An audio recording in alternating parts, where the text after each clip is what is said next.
do MBL.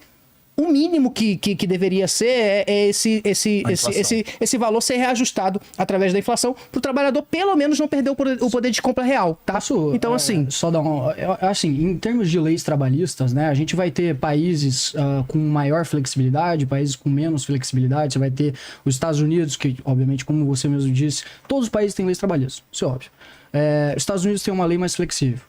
União Europeia tem leis menos flexíveis. Por mais que a Alemanha teve aquelas reformas Hartz lá, que deu uma aumentada na flexibilidade das leis trabalhistas. O ponto é, você tem exemplos de países que deram certo... Só um minutinho, mais 5 minutos então para eles. Você teve exemplo de países que deram certo com leis trabalhistas mais flexíveis e países que deram certo com leis trabalhistas menos flexíveis. A gente defende uma posição e isso é importante, eu acho que isso tem que ser debatido. O ponto é que, tipo assim, falta, e talvez a gente faça outro episódio para debater só esse tema, sei lá.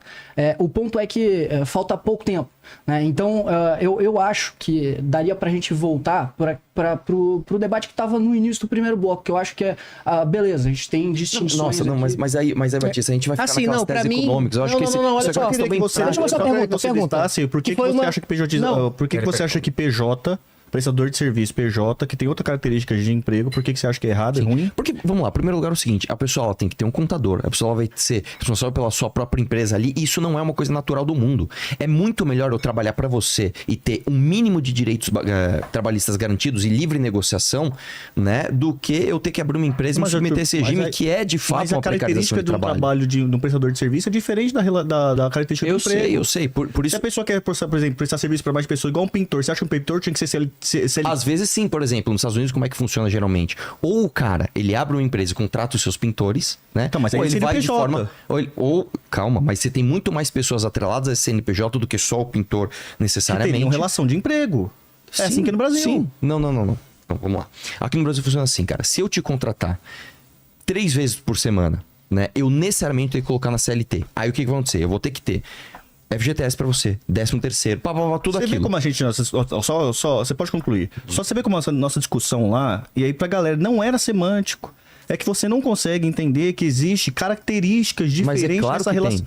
É isso que eu tô falando. Mas o que eu tô falando é, a CLT não abraça as diferentes características de trabalho hoje. Não, é que você fez uma afirmação que você quer que o PJ seja um CLT. Sim, você eu quer quero. que o PJ tenha uma relação de emprego. Eu quero, Mas a característica do trabalho é outro. Vamos lá.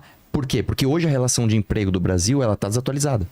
A relação de emprego do Brasil deveria ser modernizada para que o PJ não precisasse disso. Mas é isso que eu tô falando. Mas isso que você tá descrevendo, Arthur, isso que você tá descrevendo, é esse que é o que a gente tava debatendo lá. E o que você tá descrevendo é o processo de pejotização. O que é um processo de pejotização? São pessoas que têm direitos e deveres de emprego, só que ela tá falseando a relação no PJ. Então, assim, se você falar pra mim assim, pejotização é ruim, eu concordo. Agora você tá falando que PJ é ruim. Sim, cara, porque, novamente, cara, vamos lá. Se a gente tem só no Brasil uma justiça trabalhista com esse custo e com essa ineficiência, e só no Brasil você tem as pessoas indo para a CNPJ, sendo que elas não queriam abrir empresa, e você tem todo o custo de abrir, todo o custo de fechar, todas as burocracias chatas pra caramba, e essas pessoas gostariam sim de buscar uma relação de emprego dentro de uma CLT flexibilizada, cara, isso é um problema dado, isso não é minha opinião. Não, isso a gente concorda. Então pronto. Não, é que você não concorda com a premissa da CLT flexibilizada, que é base do raciocínio. Exatamente.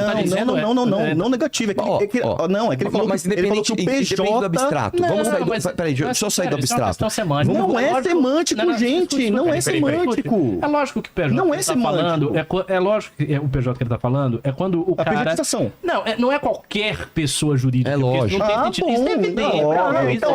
Não é por isso que eu voltei no assunto, porque não era, porque eu fiquei até assustado, porque não é evidente. Não, claro que é evidente. Então, é para as pessoas entenderem como não é semântico, né? Não é semântico. O Arthur Duval, assim como eu e assim qualquer pessoa da mesa, é contra a pejotização. Claro, Ponto. óbvio. É isso, não PJ. Mas claro, mas o ponto que vocês discordam de verdade é que, para ele... para não haver esse fenômeno necessário que a CLT seja mais flexível. Isso, então, aí que a gente estava discutindo aqui lá, e eu quero perguntar quais são os pontos. Aí boa, essa pergunta, deixa eu só focar nisso daqui, que isso aqui é legal. Ricardo? Eu tava discutindo com o Charlie justamente isso. Eu trouxe um dos pontos é o FGTS. Por quê? Primeiro que ele é uma distorção moral. Eu arranco o dinheiro do teu bolso, eu te devolvo às vezes menos que a inflação, menos do que qualquer investimento que você possa fazer pra fazer saneamento básico, habitação, que seja. Isso é imposto. Então isso é imposto. Terminou? Isso é imposto. Tá, vou te FGTS é fazer uma imposto. pergunta, vou te fazer uma pergunta. vai Que foi a pergunta, inclusive, que eu fiz no começo, não responderam, mas acho que agora é interessante.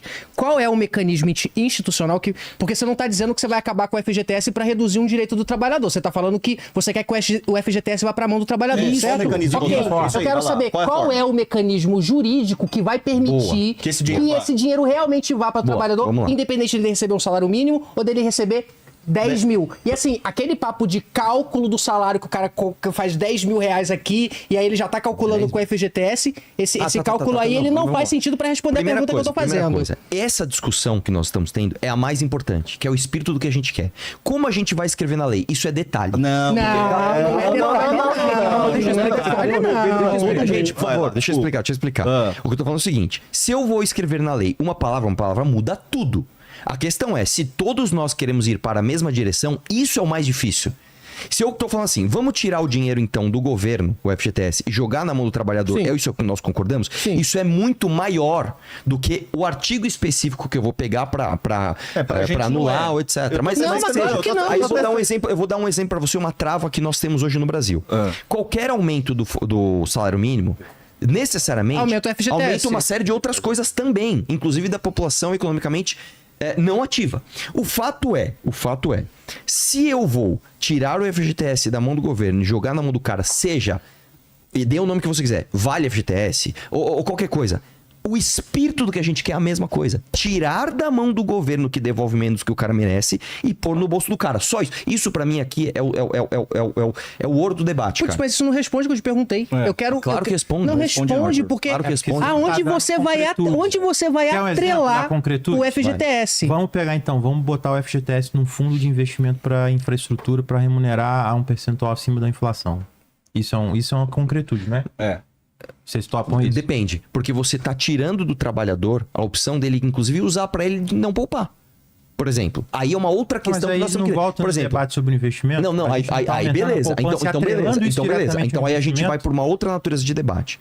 Então vamos fazer o seguinte: vamos então entender que a gente precisa usar em alguma parcela a remuneração do trabalhador para que ele faça uma poupança compulsória. Esse é o primeiro passo. Então beleza, concordamos com isso? Como vai ser aí a outra questão? Só que aí o problema é que ele volta no que o Charlie perguntou. Se não vai ser a poupança compulsória, qual vai ser o mecanismo? Porque Vai isso ter aí é uma pra questão ele, e aí não outra. tem. Não, É uma mas questão outra. mas esse Aí eu diria comparado. pra você o seguinte: